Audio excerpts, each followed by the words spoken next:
It's Sunday morning, and every decent man and woman is listening to Test Miles with Nick Miles on FM News 101 KXL. Buckle in.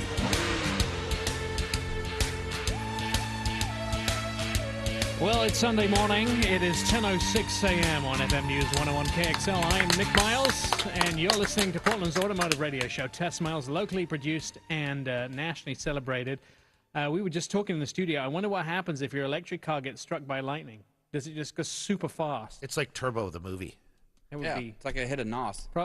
We are joking, of course. It's a bad thing for that to happen. We should test that just to find out. No, we shouldn't. Yeah, we've tested everything. You tried to run me over with cars. Why not test this theory? Yeah, I volunteered. Right. As long as you sit in the car and then we put 1,000 volts. That's what it sounded like. He was volunteering, and then we just figured out a way to shoot it with lightning. Yeah, Sean will help me. I'll volunteer to sit in the car. We'll both do it. Oh. My mind is becoming very warped. Our team of misfits, rapscallions, and ne'er-do-wells is here, assembled to bring you the world's most up-to-date automotive news, reviews, and comment. Let me introduce the team quickly. The fire of the show, Brad Boyer, our TV producer, Sean Walker, my pal and professional passenger, Andrew Awesome, and our resident used car salesman, Oli. So anticlimactic. That's a so-so title. Is it? We'll work on a new one for next week. All right, it's time for the news quiz, where we talk about the stories that have appeared in the news, and we see how well-educated our team is and how much automotive news that they've read. It's also an opportunity for the audience to understand some of the major news stories of the week. So who was recently crowned the best sales of all time for a third-row luxury car? Ding, ding, ding. Oli. That's BMW, and... No. Wrong. No. Anyone else? I got it. Go on, Andy. Acura. Yes. They did it. Since 2001, they've sold almost 700,000 MDXs, more than anyone else in the category.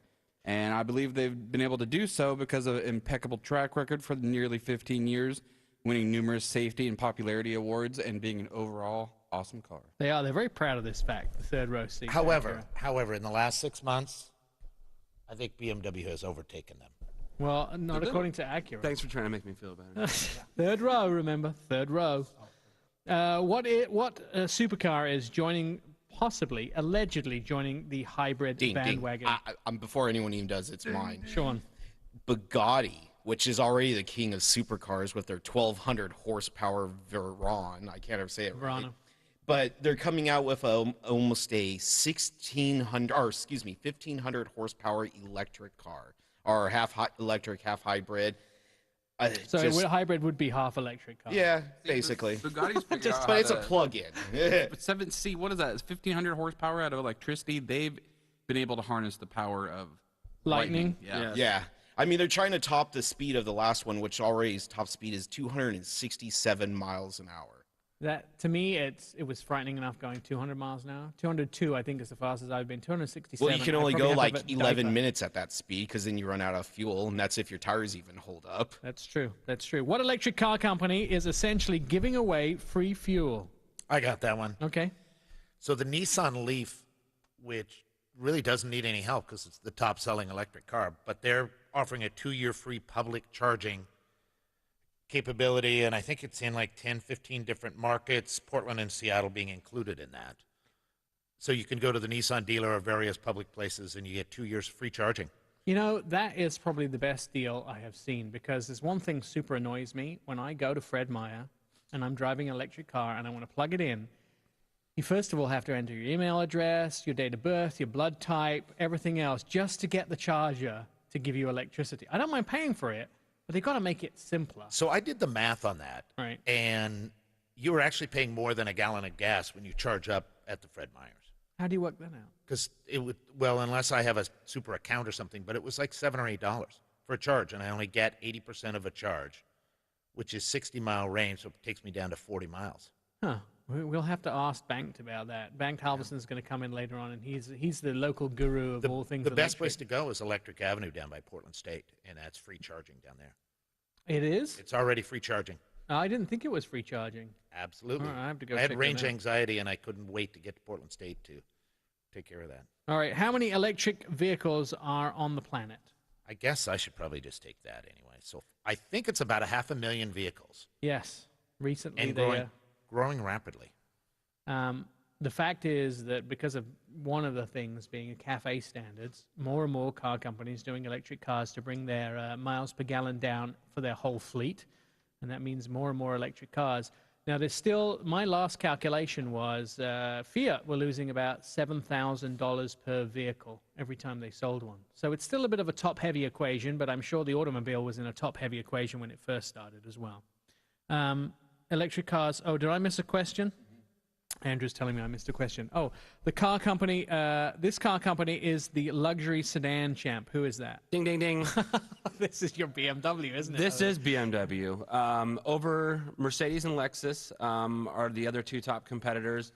BMW this year is already over 157,000 sedans, which brings them up 12%. That's the same number percentage-wise for June. 12% puts them at about 30,000 cars. Lexus is also up, but the biggest mover in the sedan market is going to be the Audi with the introduction of the new A3.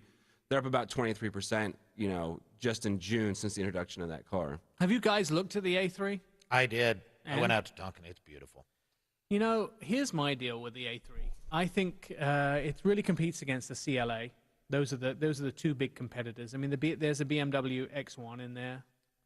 As a competitor, but I think the Mercedes got all the looks. I think the CLA got the looks, but I prefer the drive and the interior of the A3. But with the A3, I can download House of Cards. I can download everything onto my 4G because system. of the Audi Connect system. Yeah, That's so awesome. Is there an A3S?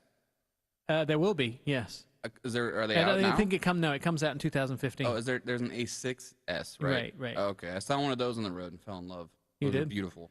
almost enough to get a license out. Yeah. Almost. If you get a driver's license, Almost. you could buy an A3 or an A3S. Shots fired. Yeah, Come you on, see? guys. Are we having a go with you? By the way, Oli got his new driver's license this now week. come off it, Nick. I didn't get the license yet. I just passed the motorcycle endorsement. I was trying to get everything. I already have the boat license. If I get the motorcycle endorsement, then I can go for the CDL. You know, and- some people normally would say congrats. I say quit being greedy. You have a boat license? I needed Don't be that. a jerk. We got to call it Lucky Limousine, which we say yes to everything, but this is one we said, I don't know. Somebody called and said, we have the boat and we have everything. We need somebody to drive our boat for us. Oh, did you do it? What? Seriously. They wanted a boat Driver. chauffeur? A boat chauffeur. How strange is Huh. that? Did you do it? I don't have a license to drive a boat. Oli does. Fake it until I you do make now. it. I know that now. I have a boat license. Yeah. How's your? Do Captain Oli. you have a chauffeur head that would fit his? No. A chauffeur hat? No way.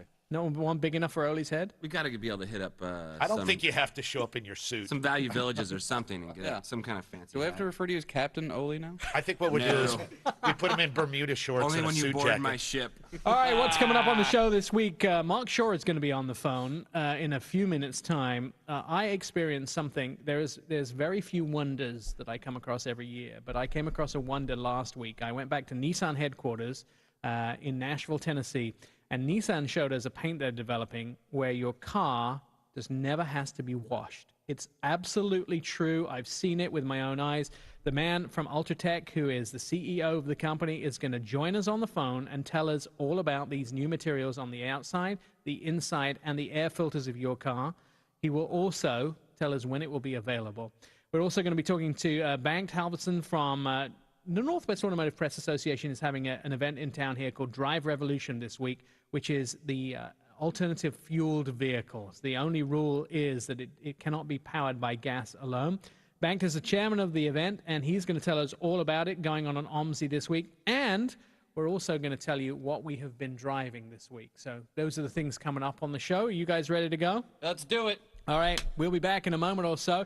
You're listening to TestMiles on FM News 101 KXL. It's a Sunday morning, 10:15. I'm Nick Miles.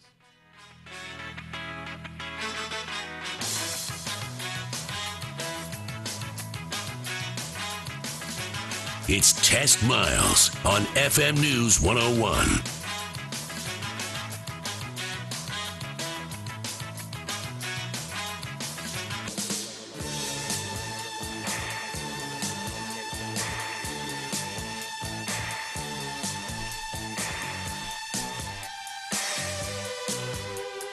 Test Miles, like NASCAR, but with one right turn.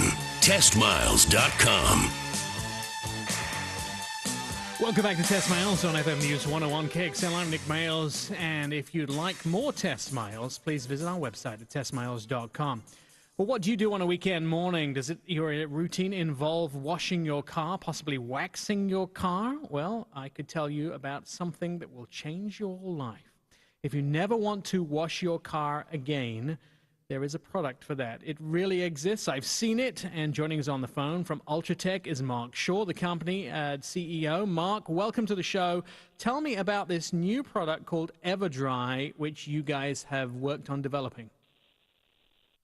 Well, thanks for having me on, Nick. Ultra EverDry is a super hydrophobic and oleophobic spray-on coating that has been used now for a little over a year in the industrial market, and we're bringing it to the automotive market as a potential option for coating your car to make it basically stay dry and clean and make it self-cleaning at the same time. So if you throw something like mud or water or rain onto the car, what happens to it? There's the way the technology works, a barrier is created both by surface energy being lower than the water or the mud, and everyone would think it's going to have a really slick and smooth finish, but it actually has a bit of a matte finish, and it has peaks and valleys, and those water droplets or mud or whatever will actually ride on top of these peaks, trapping air underneath it, and it rides in a layer of air over those peaks off, looking more or less like mercury instead of what you would usually see water sheet off. It beads up and rolls off like mercury. I like it because you're using the words like hydrophobic, so it sounds evil. So it's like you're making it like, you know, you're making a product that water's afraid of, and I can 100% get behind that. That's perfect. I was in Nashville, obviously, with you, Mark, last week, and we had a demonstration of this product. One of the fun parts is it's not really just water, but you actually pour Hershey's chocolate syrup onto a car to demonstrate it. Right, yeah. You never know when you're going to hit a really bad storm with Hershey's chocolate syrup coming down. Is that a bad storm or a good storm? That's right. The face would be in a puddle, I'm sure. No, it just shows the scope of it can handle a whole variety of food products. It can handle concrete, dust and debris. We're going to be doing some tests to see how it does with love bugs. So it's got a variety and a breadth of things that it can repel. Now, let's talk a little bit about the real-world application of this. How close are we to seeing this product actually on production vehicles? I think it will become an aftermarket product initially, and I would say that it's probably going to be the soonest would be late 2015. We have to do a lot more durability testing, wind abrasion testing, things along those lines before we would want anyone to invest any dollars on their vehicle. So currently, how is it applied? Does it have to be applied in a special shop? How does that work? It can be applied. It can only be purchased by industrial or commercial entities. It can't be applied by consumers. You need to wear a respirator and goggles and gloves. So any commercial outfit could spray it on as it would spray paint your car. It's just a two-step process. You spray on a bottom coat, let it dry for a half hour. Spray on a top coat, let it dry for a half hour, and you're done. I have to tell you that we did a news story on this for Fox this week, which shall air next week. And Sean and I, we headed out to a car wash just to get some footage and to stand in front of it. And, of course, the first thing that happened was the guys were, hey, what do you guys use? You got TV cameras? What's going on? We explained to them. And within seconds, the manager asking us to leave because he didn't want any negative stories about his car wash being on the air. He was like, no, we don't want to be on the air about a company that's maybe hurting our industry. There are 113,000 employees of car washes in the United States. It's a $5.8 billion business. But the positive side is there are 38 gallons of water lost from every car that's washed. Is irretrievable. So suddenly there's a really good ecological side to this. And is that why you guys developed the project, Mark? Well, we developed, we got involved in the development and the marketing of Ultra EverDry because, quite frankly, we were enamored with it. And we saw nanotechnology, which is some of its basis, as being things that we wanted to get involved with as a company and bring those to the market. But our original core business is the environmental market. So we've developed like 400 products in that area. So the very reason I started my first business at age 23 was to save the world from toxic waste and build a drum that would never leak. So that is kind of the why behind our company. We're always trying to come out with things that will make business, people's lives, and the environment better. And so this just kind of follows that path. So I would think that there's some great industrial applications, as simple as maybe a fire truck would save firemen and firefighters a ton of time having to clean their vehicles up, spend more time resting and getting ready to fight fires. Yeah, that's true. And we're getting people like concrete trucks are putting it on the truck so that the concrete splatter doesn't go on the paint. With a 12 pH of concrete, it actually eats the paint away. We're finding people putting on the bottoms of cars and vehicles, and it's actually enjoying some the first big place for vehicles has been off-road. A lot of people are putting on the underside of their four-wheelers and underside of their four-wheel drive trucks, and they're not at the end of the day, it's clean. They don't have to be carrying around 75 pounds of mud. We need an application for this for Mudfest, for our off-road competition for the Northwest Press Group. Yeah, we do it. We do that. So that would be great to spray our cars for Mudfest. Mark, I would love to do some projects with you later in the year. If people want to find out more about your product from Ultratech and the EverDry product, how do they find out more? They can go to spillcontainment.com. It's SP as in Paul, ILL containment.com, and look up EverDry, or they can go to www.ultraeverdry.com. And you guys have also working on some other interesting products. Tell me quickly about the interior material or the material you've got going, and also the air scrubber. Yes. In addition to keeping the outside of the car clean, we have a technology called Ultra Ever Shield, which is a fabric treatment. When it's applied to fabrics, you can pour red wine on it, it rolls off. You can pour chocolate syrup and it rolls off. It won't stain, won't get wet, and it's self-cleaning, and that could be used in car seats and the headliners and the carpeting. And then we also have a way to keep the air clean in the cars using, again, nanotechnology. This actually can remove the odors, not just cover them up with a flowery scent. So you can throw those little evergreen trees on your mirror goodbye, and we can embed this into the carpeting, headliners, fabric, and even the air filters of the car. Perfect. I'm thinking an application for 12-year-old boys' trousers as well. That might be a really good idea. You've got lots of great ideas there, Mark. Mark Shaw from Ultratech, thank you so much for joining us. And I'm sure we're going to be talking to you about some of these products later on in the year. You have yourself a good day. You're listening to Test Miles on FM News 101 KXL. I'm Nick Miles.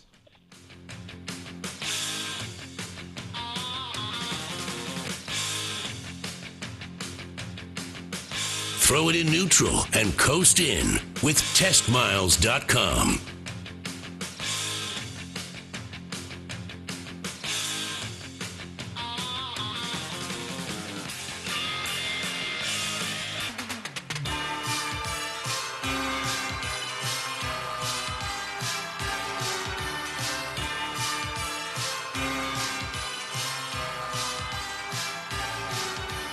Favorite us, tweet us, friend us, love us, all at TestMiles.com.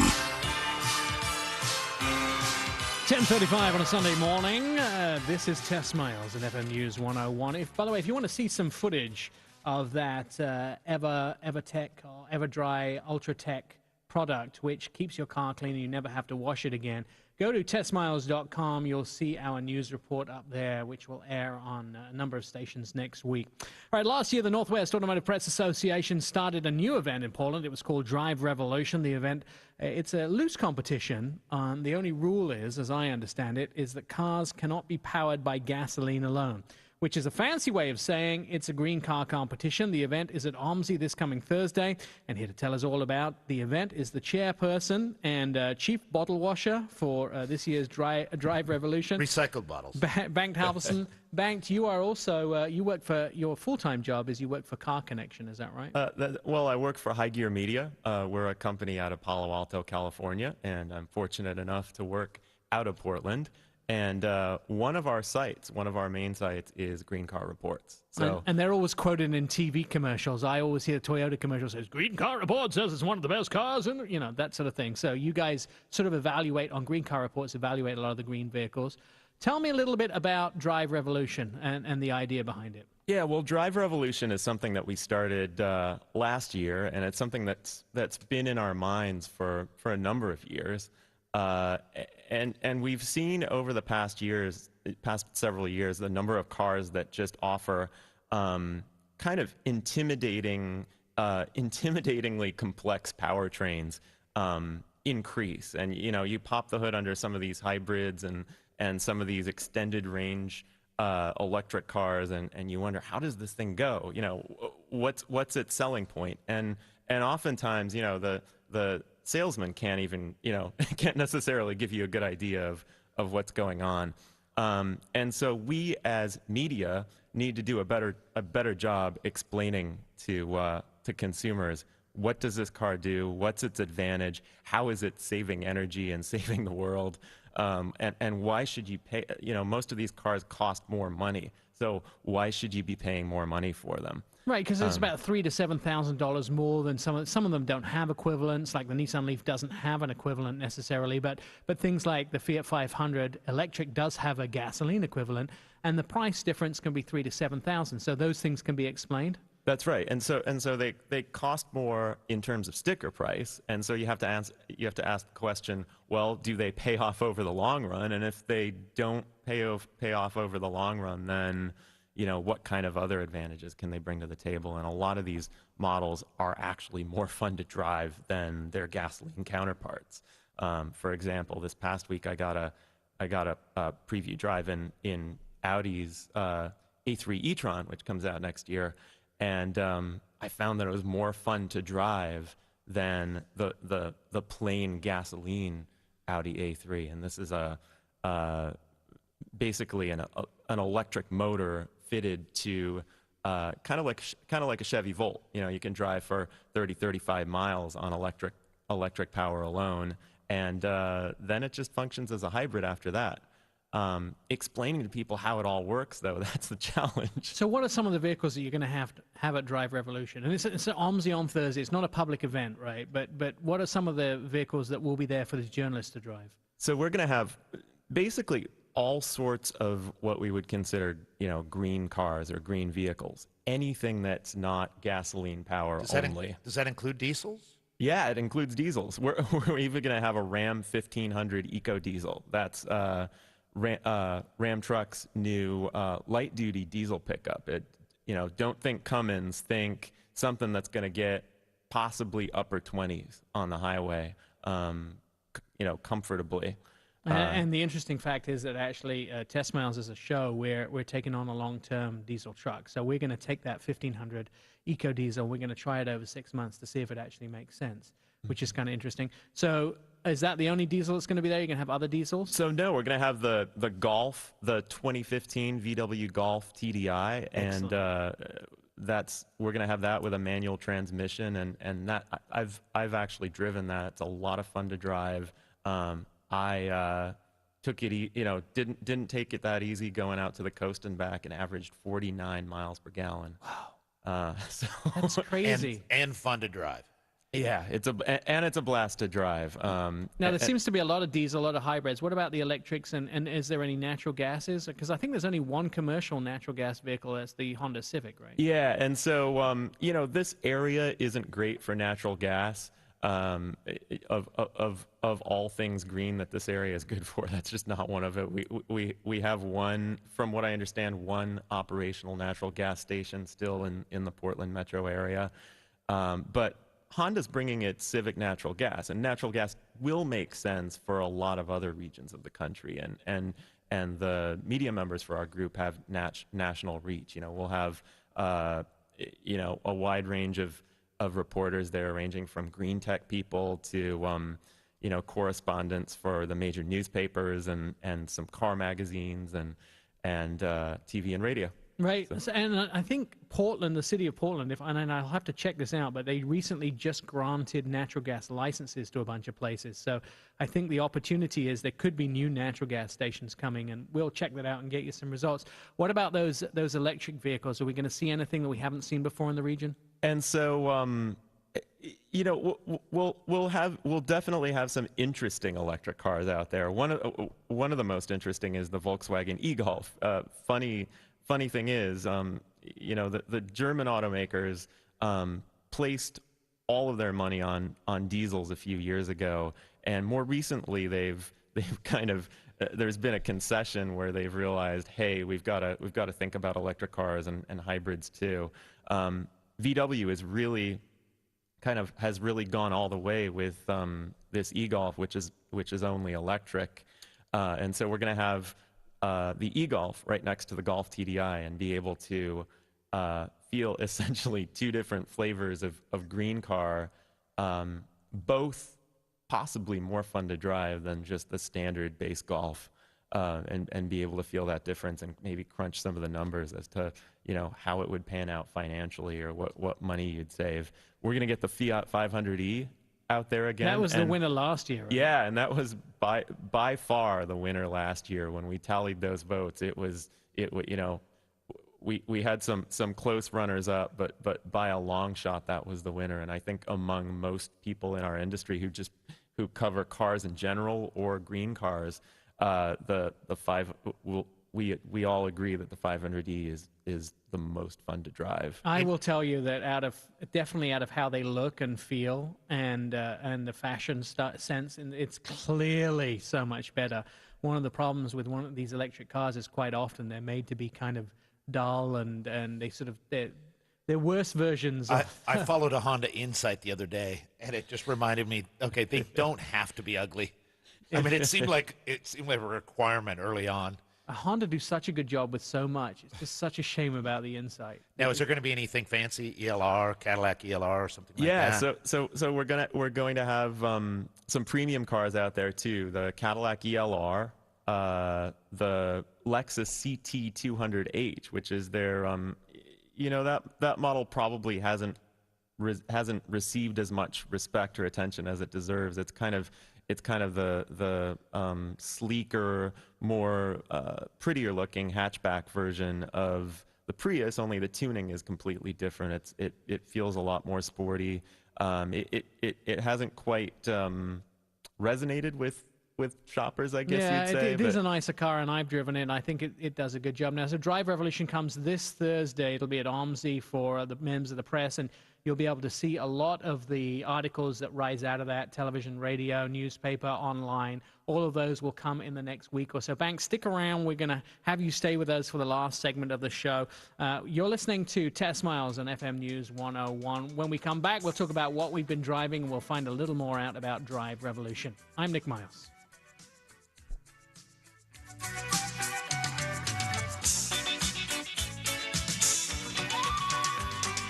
It's Test Miles on FM News 101.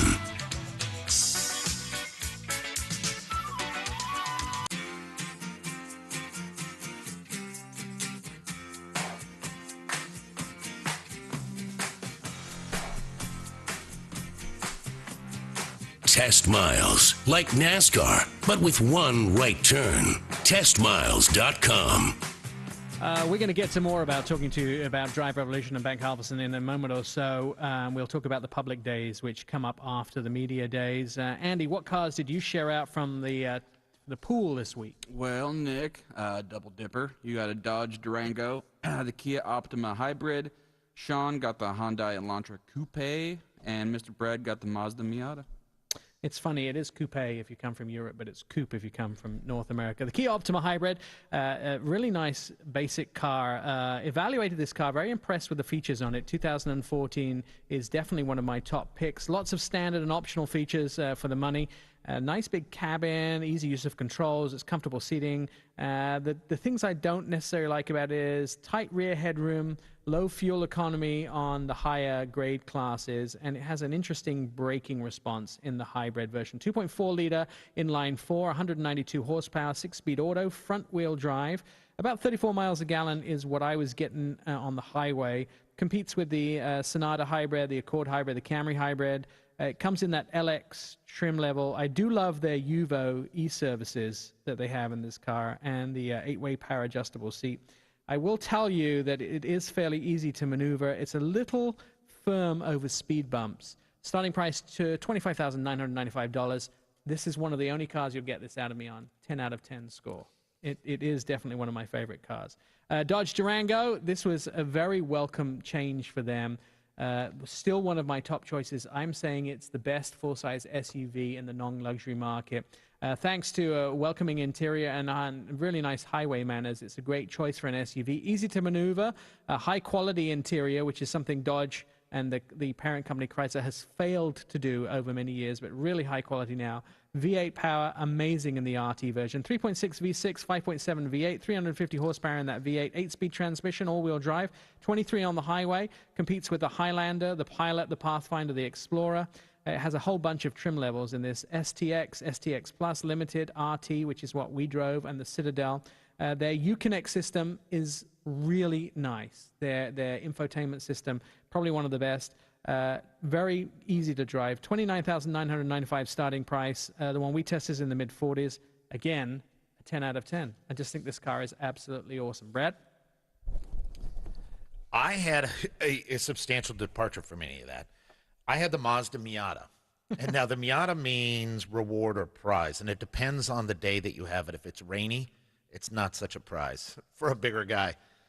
But this is the 25th anniversary of the Miata. It debuted at the Chicago Auto Show, and it's really the last one standing if you think about all the cars that came before it in that little convertible model. I mean, all the way down to the Solstice and even the Crossfire. There's nothing left. So, but it's fun, cute, nimble. But the bad for me, it's small, and it's small, and it's small. But one engine level, it's the 2.44 liter and 167 horsepower, which is plenty for what it does. Rear-wheel drive, 22 and 28 in the MPG on that. 4 different trim levels. Very low tech, I thought, on the inside, so there wasn't a lot of room for a lot of tech on that. Starting price? Starting price is $24,700, goes up to about $32,000. So rainy day, a 5, sunny day, 10. Yeah. And you'll find Miata fans will not, they'll love it regardless of either. Sean? Had the Hyundai Elantra Coupe. Comes in 3 trim levels. There's a GT hatchback, a sedan, but I wanted the sexy coupe. The interior is really nice. It's a great car. It's fun to drive. My only lows about it, it's a little underpowered going through some of the curves, but it still handles really nicely. Has a 2-liter GDI engine, 173 horsepower. Gets average around 28 miles to the gallon. Starting price is $19,000. The test drive, the one I was test driving was $24,700, and I'm going to give it a 7.5. Just small back seat and the underpowering going through the mountains is not what I wanted. But a good city car, and I think it's particularly designed. Oh yeah, it's great for the city, and it just made me getting out of the Genesis. I can't wait for the Genesis Coupe. That's going to be my ultimate car right now. It is excellent. All right, Banks, so with Drive Revolution coming up on Thursday, there is a public component to this. That's right. Saturday the 19th, this next Saturday, at OMSI from 10 to 5, rather, there's a big public day at OMSI, and it's also called Drive Revolution. We conceived these events together last year as having a media day on Thursday. That's what we've been talking about so far. And then on Saturday, there's a public event. This is not just geekery. This is the sort of thing you can bring your entire family to, even if they're not car people or car guys. We've got bikes, electric bikes, public transport exhibits, all kinds of things. Insurance companies are going to be out there talking about what it costs to insure electric cars and green cars. We're going to have some rather exotic kind of hobbyist type electric cars. I think we're going to have an electric drag car on display and car sharing companies are going to be out there, like Car2Go, Zipcar. We'll have energy companies talking about what it costs to plug in at home, and we're even going to have an emergency preparedness cargo bike exhibit. So really, a lot of stuff out there, a lot of things to think about alongside looking at these green cars and future technology. It's really sort of more of a transportation symposium, really, where people can come and look at different ways that you can move from A to B. And I think last year they had involvement from trains and especially the bicycle community, which is actually massive here, isn't it? That's right. And you can drive at least several of these vehicles that we've been talking about today. That's excellent, Bank. Thanks so much. You can see Bank stuff at Green Car Reports. And right. Also at Car Connection and Motor Authority sometimes, if you do some articles for them, right? That's right. Banged working for High Gear Media, and these events will take place for the public on Saturday the 19th. This is Test Miles and FM News 101. Next week, another packed show. This week in town, Chrysler Dodge vehicles will be in town. The Dodge brand new Challenger and that Hellcat is going to be launched in Portland. We're all going to get to drive that on PIR this week. We'll report about that next week. Plus, loads more on next week's show. TestMiles.com is where you'll find all of what we talked about today, and you'll be able to see that ever-dry paint where you'll never have to wash your car again. Please join us there for the rest of the week. We'll be back next week. You're listening to FM News 101 KXL. This is Test Miles, and I'm Nick Miles. Throw it in neutral and coast in with TestMiles.com.